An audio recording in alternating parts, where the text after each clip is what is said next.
ஆண்டவருடைய நாமம் மகிமைப்படுவதாக. யாத்ராகமத்தின் புஸ்தகம் 14ஆம் அதிகாரம் 14ஆம் வசனம் இவ்விதமாய் கூறுகிறது: கர்த்தர் உங்களுக்காக யுத்தம் பண்ணுவார், நீங்கள் சும்மா இருப்பீர்கள். ஆம், தேவன் நமக்காக யுத்தம் பண்ணுகிற தேவன். அவருடைய பெயர் சேனைகளின் கர்த்தர். அவரிடத்தில் ஏராளமான தூதர்கள், சேனைகள் காணப்படுகின்றன. நம்முடைய தேவன் சங்கீதம் 89:23 சொல்லப்படுகிறது: அபிஷேகம் பண்ணின ஒரு மனிதனுக்கு முன்பாக அவன் சத்துருக்களை அவனுக்கு முன்பாக மடங்கடித்து அவனை பகைக்கிறவர்களை வெட்டுவேன் என்று சொல்லி அவர் எழுதியிருக்கிறார். நீங்கள் யாத்ராகமம் 14:25 வாசித்தால் எகிப்தியர் சொல்லுகிறார்கள், இஸ்ரவேலரை விட்டு ஓடி போவோம், கர்த்தர் அவர்களுக்கு துணை நின்று எகிப்தியருக்கு விரோதமாக யுத்தம் பண்ணுகிறார். இந்த வாக்கை கொடுக்கும் பொழுது கர்த்தர் தற்போது நம் தேசத்தில் நடக்கிற சூழ்நிலைகள் ஏராளமாய் இருந்தாலும் அவைகளின் மத்தியிலும் தம்முடைய பிள்ளைகளுக்காக தேவன் யுத்தம் பண்ணுகிறார் என்பதை உணர முடிகிறது. சத்ருக்கள் நமக்கு விரோதமாக பல காரியங்களை செய்கிறார்கள். நீங்கள் அபிஷேகம் பண்ணப்பட்ட ஒருவனுக்கு விரோதமாக சத்துரு செய்கிற காரியங்களை பார்ப்பீர்கள் என்றால் 2 சாமுவேல் 16ஆம் அதிகாரம் 6-7ஆம் வசனத்திலே சத்துரு நிந்தித்தான்.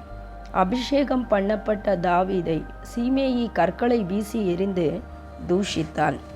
நீங்கள் 102ஆம் சங்கீதம் 8ஆம் வசனத்திலே சொல்லப்படுகிறது: நாடோறும் என் சத்துருக்கள் நிந்திக்கிறார்கள். ஒரு நாள் 2 நாள் அல்ல, தினந்தோறும் நிந்தித்தார்கள். நெகேமியா 4ஆம் அதிகாரம் 5ஆம் வசனத்தை வாசிப்பீர்கள் என்றால், தேவனுடைய வேலையை செய்பவர்களுக்கு மனமடி உண்டாகும்படி சத்துரு செய்கிறான். சத்துரு தேவ பணியை செய்கிறவனை செய்ய விடாதபடிக்கு அவன் மனமடி உண்டாக்குகிறான். மத்தேயு 13:25 வாசிப்பீர்கள் என்றால், கோதுமைக்குள்ளே களைகளை விதைத்து விடுகிறான். அப்படி என்றால் என்ன? நீங்கள் கஷ்டப்பட்டு பயிரிட்டு நிலத்தை உழுது நீர் பாய்ச்சி எல்லா வேலையிலும் செய்து கோதுமை விளையும் போது கூடவே களைகளும் வருகிறது. நாம் விதைத்தது கோதுமை, அப்படி என்றால் களைகள் எப்படி வருகிறது என்று யோசித்தால் சத்ரு அதை செய்தான். அடுத்ததாக அப்போஸ்தலர் 28:4 வாசிப்பீர்கள் என்றால், ஒரு அபிஷேகம் பண்ணப்பட்டவனுடைய நற்பெயரை கெடுக்கும்படியான காரியங்களை சத்ரு செய்கிறான். அங்கே பவுலை கொலைபாதகன், பழியானது இவனை விடவில்லை என்று சொல்லி ஜனங்கள் சொல்லி நற்பெயரை கெடுக்கிறதை நம்ம பார்க்கிறோம். ஆனால் பிற்பாடு தேவன் அதை சரி செய்கிறார். அந்த விஷப்பூச்சி தொங்கியும் ஒன்றும் சேதம் அணுகாத போது தேவன் என்று பவுலை குறித்து சொன்னார்கள். நீங்கள் உபாகமம் 33:29 வாசித்தால், உன் சத்துருக்கள் இச்சகம் பேசி அடங்குவார்கள் என்று சொல்லப்பட்டிருக்கிறது.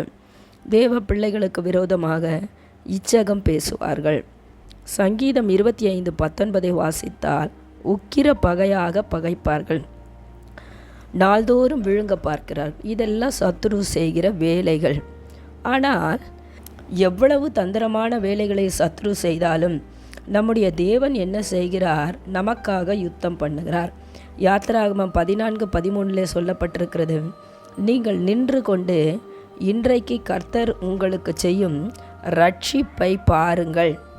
சங்கீதம் 46:10 சொல்லப்பட்டிருக்கிறது: நீங்கள் அமர்ந்திருந்து நானே தேவன் என்று அறிந்து கொள்ளுங்கள்.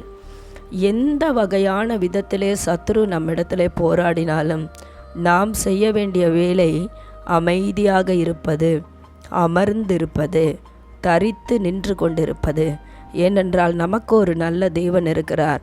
அவர் தம்முடைய பிள்ளைகளுக்காக யுத்தம் பண்ணுகிற ஒரு தேவனாய் இருக்கிறார். தேவன் எப்படிப்பட்ட விதங்களிலே யுத்தம் பண்ணுகிறார் என்பதை குறித்து ஒரு 5 காரியங்களை நாம் இந்த நாளிலே தியானிக்க போகிறோம். இந்த மார்ச் மாதத்திலே கர்த்தர் நமக்காக யுத்தம் பண்ணுவார். முதலாவதாக 105ஆம் சங்கீதம் 24ஆம் வசனம் சொல்லுகிறது: அவர் தம்முடைய ஜனங்களை மிகவும் பலுக பண்ணி அவர்களுடைய சத்துருக்களை பார்க்கிலும் அவர்களை பலவான்கள் ஆக்குவார். அதாவது சத்ரு அங்கேதான் இருக்கிறான், தம்முடைய பிள்ளைகளும் அங்கேதான் இருக்கிறார்கள். ஆனால் தேவன் என்ன செய்கிறார்? எந்த விதத்திலே யுத்தம் பண்ணுகிறார் என்றால், முதலாவதாக சத்ருவை பார்க்கிலும் தன்னுடைய பிள்ளைகளை பலுக பண்ணுகிறார். நீங்கள் மீகா 5:9 வாசித்தால், உன் கை உன் விரோதிகள் மேல் உயரும், உன் சத்துருக்கள் எல்லாம் சங்கரிக்கப்படுவார்கள். விரோதிகளை காட்டிலும் நம்முடைய கையை தேவன் பலப்படுத்தி உயர்த்துகிறவராய் இருக்கிறார். நீங்கள் தாவீதுடைய வாழ்க்கையை பார்ப்பீர்கள் என்றால் 2 சாமுவேல் 3:1 சவுலின் குடும்பத்துக்கும் தாவீதின் குடும்பத்திற்கும் நெடுநாள் யுத்தம் நடந்தது. தாவீது வர பலத்தான், சவுலின் குடும்பத்தாரும் வர பலவீனப்பட்டு போனார்கள். அபிஷேகம் பண்ணப்பட்ட உடனே ராஜ பதவி தாவீதுக்கு கிடைக்கவில்லை. அதை பெறுவதற்கு அவன் யுத்தம் செய்ய வேண்டியதாக இருந்தது. ஆனால் அவனை பலப்படுத்தினவர், அவனை பலுக பண்ணினவர், நாளுக்கு நாள் அவனிடத்திலே ஜனங்களை கொண்டு வந்து சேர்த்தவர் நம்முடைய தேவன். தாவீதுக்கு முன்பாக அவர்களால் நிற்க முடியாமல் போய் கடைசியிலே அவர்கள் பலவீனப்பட்டு போனார்கள் என்று சொல்லி வேதம் சொல்லுகிறது. 2வது கர்த்தர் எப்படி யுத்தம் பண்ணுகிறார்? 2 நாளாகமம் 20:22 வாசித்தால், சத்ருக்களையே ஒருவருக்கு ஒருவர் விரோதமாய் எழும்ப பண்ணுவார். அபிஷேகம் பண்ணப்பட்ட யோசபாத்துக்கு விரோதமாக சத்ரு தனியாக வராதபடி ஒரு கூட்டணியோடு வருகிறார்கள். இங்கு 3 விதமான கூட்டத்தார் வருகிறார்கள். ஒன்று அம்மோனியர், இன்னொன்று மோவாபியர், இன்னொன்று அம்மோனியருக்கு அப்புறத்திலே உள்ளவர்கள். இந்த டீமை பார்த்த உடனே யோசபாத் பயப்படுகிறான். ஒருவேளை தனியாக வந்தால் அவன் யாரையாவது உதவி கேட்டு மோதி விடலாம். இவ்வளவு ஏராளமான கூட்டம் வந்தவுடனே அவன் பயப்படுகிறது மாத்திரமல்ல, அவன் சொல்லுகிறான், உபவாசத்தை கூறுகிறான். 3வது வசனத்தை வாசித்து பாருங்கள். 2 நாளாகமம் 20:3 யோசபாத் பயந்து யூதாவெங்கும் உபவாசத்தை கூறுவிக்கிறான். 12வது வசனத்திலே அவன் சொல்லுகிறான், ஆண்டவரே, இந்த ஏராளமான கூட்டத்திற்கு விரோதமாக நிற்க எங்களுக்கு பலன் இல்லை, நாங்கள் செய்ய வேண்டியது இன்னதென்று எங்களுக்கு தெரியவில்லை என்று சொல்லி அவன் சொல்லுகிறான். பாருங்கள், இவ்வளவு ஏராள மக்கள் யோசபாத்துக்கு விரோதமாக கூடி வந்தாலும் யோசபாத் கர்த்தரை தேடினான். கர்த்தர் அவனுக்காக யுத்தம் பண்ணினார். எப்படி? ஒருவர் பட்டயத்தை ஒருவருக்கு விரோதமாக எழும்ப பண்ணினார். நீங்கள் பார்ப்பீர்கள் என்றால் 22வது வசனத்திலே, அவர்களாகவே வெட்டுண்டு விழுந்தார்கள். யோசபாத் எந்த ஒரு பிரச்சனையும் இல்லாதபடி, எந்த ஒரு நஷ்டமும் சேதமும் இல்லாதபடி மிகுந்த களிப்போடே கூட மிகுதியான கொள்ளை பொருளோடே எருசலேமுக்கு திரும்பி வந்தான் என்று சொல்லி வேதத்திலே வாசிக்கிறோம். அடுத்ததாக தேவன் எப்படி நமக்கு யுத்தம் செய்கிறார்? யாத்திராகமம் 14:25 வாசித்தால், கர்த்தர் துணை நிற்பார். நாம் தான் யுத்தத்தை செய்ய போகிறோம், ஆனால் தேவன் நமக்கு துணை நிற்பார். சில வேளைகளிலே பார்ப்பீர்கள் என்றால், சிறு குழந்தைகள் ஒரு பெரிய காரியத்தை எடுப்பதை போல தோன்றும், ஆனால் அது உண்மை அல்ல. ஒரு பெரிய பலுவான பொருளை எடுப்பதற்கு அவங்க தகப்பனார் முழு எஃபர்ட்டையும் போடுவார். ஆனால் அந்த குழந்தைகள் அதன் மேலே கை வைத்த உடனே அவைகளுக்கு மிகுந்த சந்தோஷம், ஐயோ நாம் தூக்கிவிட்டோம் என்று சொல்லி. ஆனால் உண்மை அது அல்ல. அதை போல தான் யுத்தத்திற்கு போகிறதை போல நமக்கு தோன்றும், ஆனால் நமக்காக யுத்தம் செய்து நமக்கு வெற்றியை தருகிறவர் நம்முடைய தேவனாகிய கர்த்தர். நீங்கள் 2 நாளாகமம் 32:8 வாசித்தால், நமக்கு துணை நின்று நம்முடைய யுத்தங்களை நடத்த நம்மோடு இருக்கிறவர் நம்முடைய தேவனாகிய கர்த்தர் தாமே என்று எசேக்கியா கூறுகிறான். எனவே நம்முடைய வாழ்க்கையிலே சோர்ந்து போகக்கூடாது. ஏனெனில் நமக்கு துணை செய்கிற ஒரு நல்ல தேவன் இருக்கிறார். அதனால தான் ஆண்டவர் சொல்கிறாரு, பயப்படாதே, நான் உனக்கு துணை செய்கிறேன். எவ்வளவு பெரிய பிரச்சனைகள் வந்தாலும், எவ்வளவு பெரிய போராட்டங்கள் வந்தாலும், எத்தனையான யுத்தங்கள் வந்தாலும் நமக்கு துணை செய்கிற ஒரு தேவன் இருக்கிறார். 1 சாமுவேல் 17:47 வாசிப்பீர்கள் என்றால், கர்த்தர் பட்டயத்தாலும் ஈட்டினாலும் ரட்சிக்கிறவர் அல்ல என்று இந்த ஜன கூட்டமெல்லாம் அறிந்து கொள்ளும், யுத்தம் கர்த்தருடையது என்று தாவீது சொல்லுகிறான்.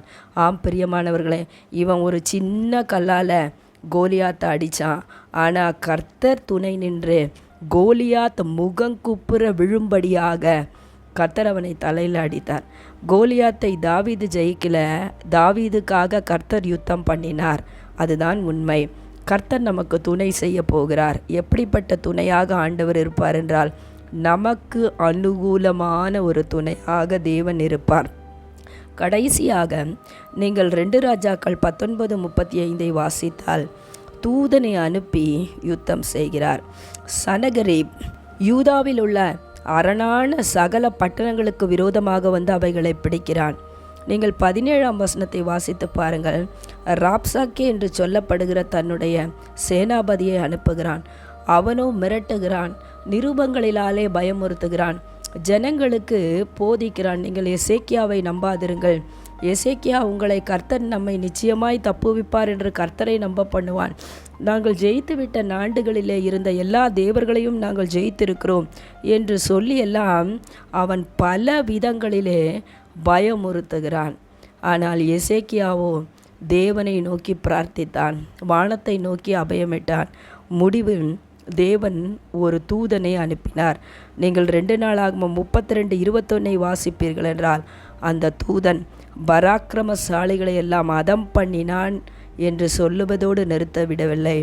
சனகரீப் செத்த முகமாய் தன் தேசத்துக்கு திரும்பி போனான்.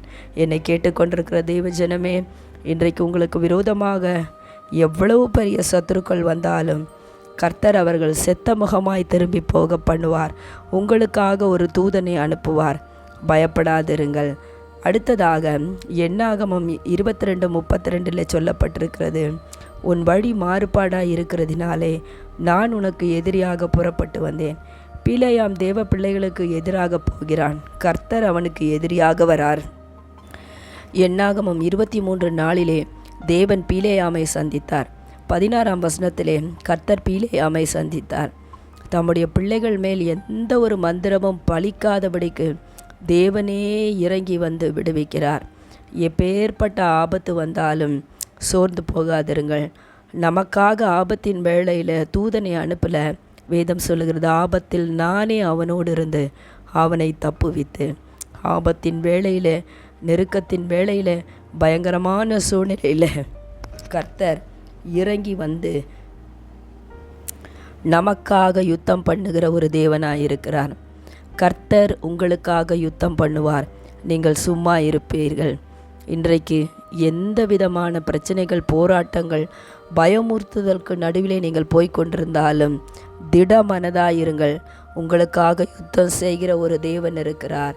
நீங்கள் தரித்து நின்று கர்த்தர் உங்களுக்கு செய்யும் ரட்சிப்பை இந்த மாதத்திலே பார்க்க போகிறீர்கள். நமக்கு விரோதமாக எவர் எழும்பட்டும், அதிகாரங்கள் எழும்பட்டும், மாந்திரிகங்கள் எழும்பட்டும், என்ன எழும்பினாலும் தேவன் நம்மோடு கூட இருக்கிறார். எனவே சோர்ந்து போகாதிருங்கள். கர்த்தர் நமக்கு ஜெயத்தை தருவாராக. ஆமேன். God bless you.